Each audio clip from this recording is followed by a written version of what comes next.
Magandang umaga mga kabishi, this is Delia Corrali once again.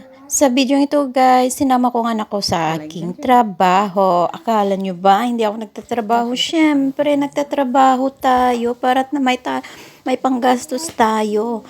So, after namin magtrabaho dito, pumunta kami sa McDonald's para naman makakain ng late na tanghalian ng aking anak.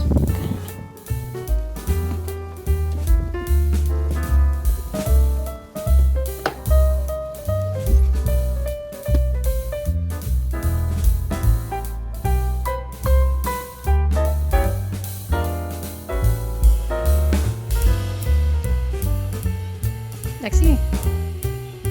A few moments later. We're going to McDonald's. So guys, pupunta kami ng McDonald's. So hanggang dito na lang guys. Hanggang sa muli. Thank you for watching. I have a free Wi-Fi as well. Oh, no, no, no. Ella Moromo, please. You have to listen. Oh, kita? Apo ki apo do?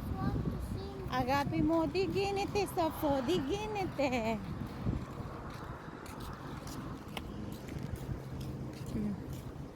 This is the driveway. We go to Titakling ito. That's the McDonald's.